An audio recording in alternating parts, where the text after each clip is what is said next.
Nous allons corriger ici l'exercice 87, page 125. Alors, c'est du même style que celui que nous avions commencé en classe la semaine dernière. Donc, on vous donne une fonction du second degré définie par f de x égale 5, facteur de x moins 7, facteur de x plus 5.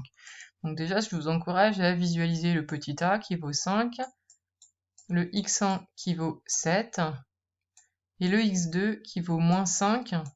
Alors attention au signe, hein. C'est moins 5 puisqu'ici c'est x plus 5, donc c'est x moins 5. x2 vaut moins 5. Alors, il vous demande dans une première question de déterminer les variations de la fonction f. Vous savez qu'une fonction du second degré, c'est représenté par une parabole qui est soit tournée vers le haut, soit tournée vers le bas. Pour faire la distinction entre les deux, on regarde le signe de a. Ici, a vaut 5, c'est positif. On est positif, on est donc content, on fait un sourire. Donc, ça va être représenté par une parabole tournée vers le haut. Au niveau des variations, du coup, on va pouvoir faire une partie du tableau de variation. On sait que ça va d'abord être décroissant, puis croissant. Donc la fonction est définie sur R, donc moins l'infini, oh c'est mal écrit, hein. J'espère que vous arrivez à me relire, moins l'infini plus l'infini. Donc on a dit d'abord décroissant, puis croissant. Ce qui nous manque dans notre tableau de variation, ce sont les valeurs en fait qui sont là et là. Et vous savez que ça doit correspondre aux coordonnées du sommet. Donc quand on vous demande de trouver le sens de variation, enfin les variations de votre fonction, en fait on vous demande un tableau de variation, mais il faut qu'il soit complet, donc en fait il manque ici les valeurs.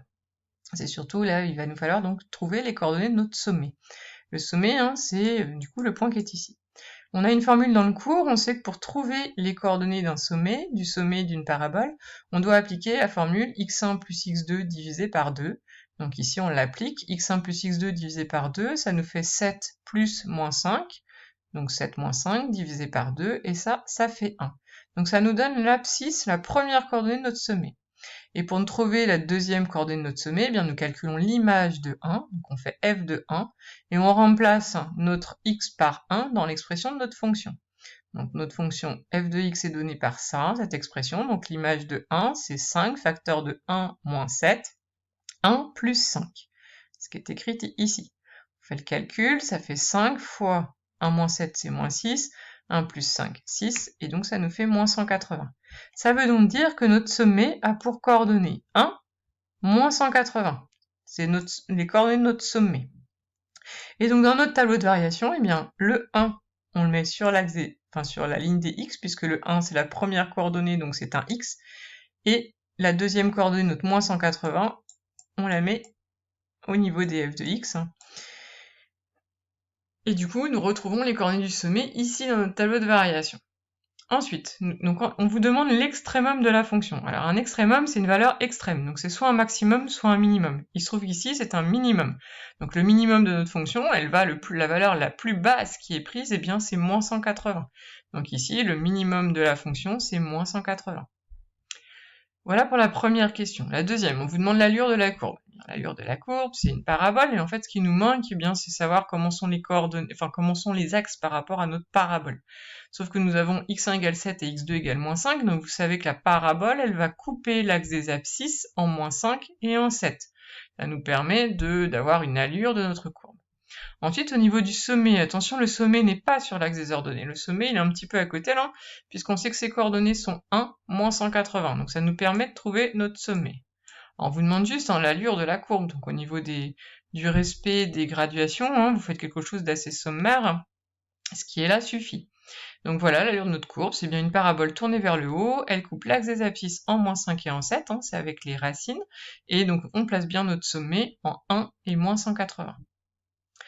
Ensuite, on vous demande de préciser l'axe de symétrie. Vous faites juste une phrase, l'axe de symétrie, hein, vous savez que la parabole, en fait, si on trace cette droite parallèle à l'axe des ordonnées passant par S, eh bien on sait que cette droite va être un axe de symétrie de notre parabole. Donc l'axe de symétrie de la parabole, c'est bien la droite passant par le sommet et parallèle à l'axe des ordonnées. Enfin, question, c'est donner les racines de f de x. Ça fait un moment qu'on les a données, hein, c'est x1 égale 7 et x2 égale moins 5. x1 égale 7, x2 égale moins 5, et ensuite on vous demande de trouver graphiquement le signe. Alors le signe, ça fait un moment qu'on n'a pas revu ça, mais là on va travailler là-dessus après. Donc le signe, je vous rappelle qu'on est positif lorsqu'on est au-dessus de l'axe des abscisses, négatif lorsqu'on est en dessous de l'axe des abscisses, et positif lorsqu'on est au-dessus de l'axe des abscisses. Donc ce que je vous résume ici dans le tableau de signes, notre x, entre moins l'infini et moins 5, eh bien f de x est au-dessus, la courbe est au-dessus de l'axe des abscisses, donc f de x est positif. Lorsque x est entre moins 5 et 7, notre courbe est en dessous de l'axe des abscisses, donc on est dans les négatifs. Et à partir de 7, eh bien on repasse dans les positifs, d'où le plus. Et en moins 5 et en 7, ça vaut 0. On retrouve nos fameuses racines. On sait que f de x vaut 0 en moins 5 et en 7. C'est là où on coupe l'axe des ordonnées. Donc voilà le tableau de signes. Faites très attention à ne pas confondre signe et variation. Positif, c'est au-dessus de l'axe des abscisses. Négatif, en dessous de l'axe des abscisses.